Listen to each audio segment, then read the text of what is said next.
这是的各位观众朋友们，大家好，欢迎您收看藏人行政中央电视台本周西藏华语新闻节目。本期的新闻要点有：达赖喇嘛尊者参加异变六字大明咒持诵法会；达赖喇嘛尊者出席学生团体和北美藏人举办的长寿法会；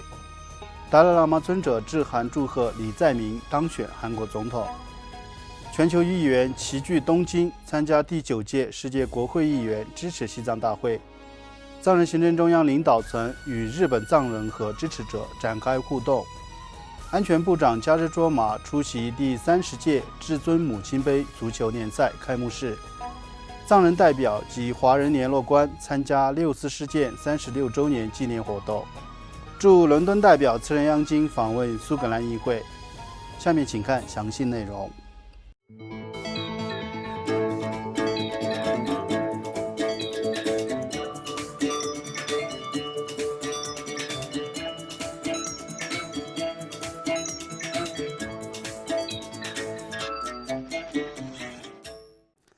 西藏精神领袖第14世达赖喇嘛尊者于藏历萨嘎达瓦月初6，公历6月1号上午，在印度北部达仁萨拉的大乘法院出席了异变六字大明咒持诵法会。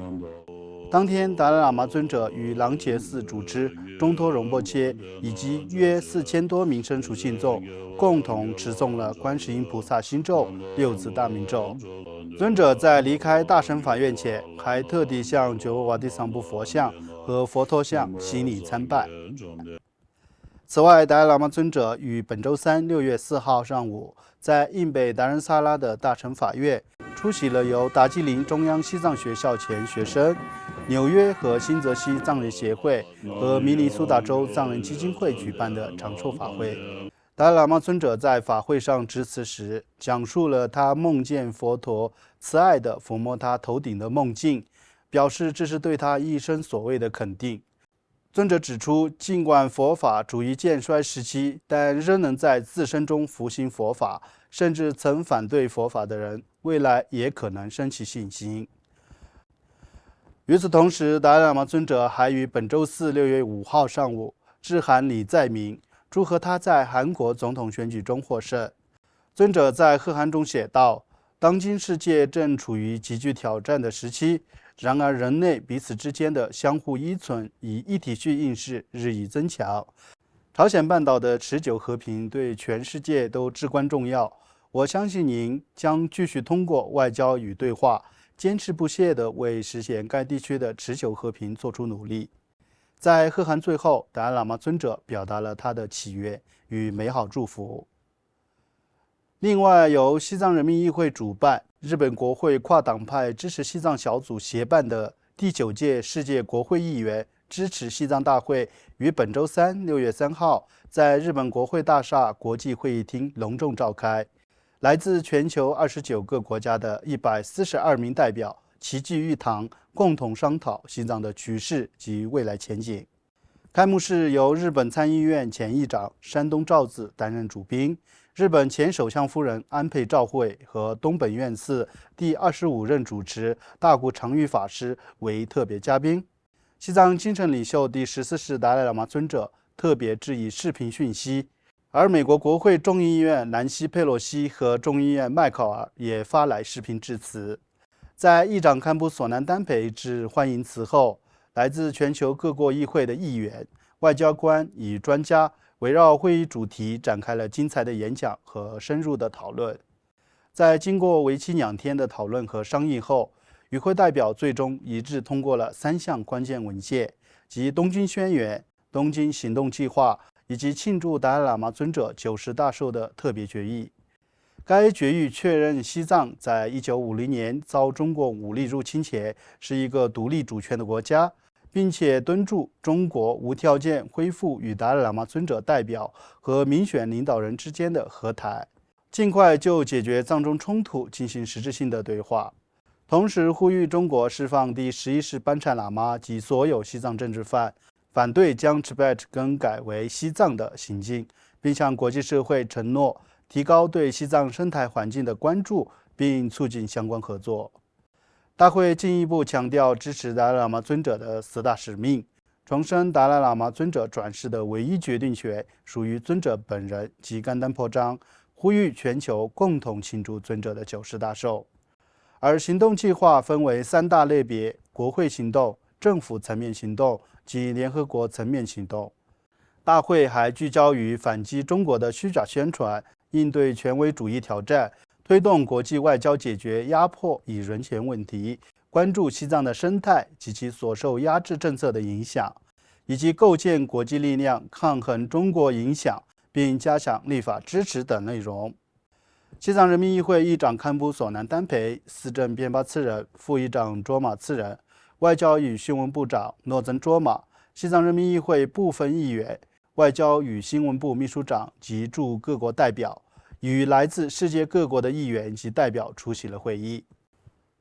与此同时，在第9届世界国会议员支持西藏大会于东京召开前，藏人行政中央领导层在日本各地与当地藏人和支持者进行了互动交流。本周一6月2号，司政边巴次仁在驻日本代表茨旺加布阿热亚的陪同下，拜会了达赖喇嘛尊者的老朋友，终身支持西藏的陈村和子博士。司政还于5月31号参观了位于大阪的清风学院，受到该校副校长平冈宏明的热情接待。当天，司政还向日本学者及支持西藏团体的成员发表了讲话。此外，包括西藏人民议会正副议长、司政边巴次仁及议员丹增平措，在驻日本办事处会见了日本藏人协会的成员。出席者包括代表阿若亚博士、前代表白马嘉措、国际声援西藏运动主席丹曲嘉措等。他们在见面活动上发言时，强调了了解西藏历史背景的重要性，并鼓励藏人向子女传承西藏的语言与文化，积极参与所在国的西藏事务，并呼吁日本藏人团结一致。在访问崎玉县期间，司政还与上世纪60年代初期首批移居日本的藏人进行了交流。此外，藏人行政中央安全部部长加日卓玛于上周日6月1号出席了在印度达仁萨拉的西藏儿童村学校举行的第30届至尊母亲杯足球联赛开幕式，并担任主宾。藏人行政中央最高法院首席大法官伊希旺姆作为特别嘉宾出席开幕式。本届赛事共有来自印度和宁波尔的16支球队参赛，赛事将持续至本月11号。本周四，参赛选手和组委会成员集体觐见了达赖喇嘛尊者。另外，在6·4天安门大屠杀36周年纪念日来临前夕，藏人行政中央驻澳洲、北美和欧洲的华人事务联络官以及驻台湾代表相续出席了中国民运团体和人权组织举办的相关纪念活动。6月1号，驻澳大利亚华人事务联络官达瓦萨姆在悉尼的阿什菲尔德联合教堂出席了由澳新中国政权受害者联盟举办的6·4事件36周年及香港民主运动6周年纪念活动。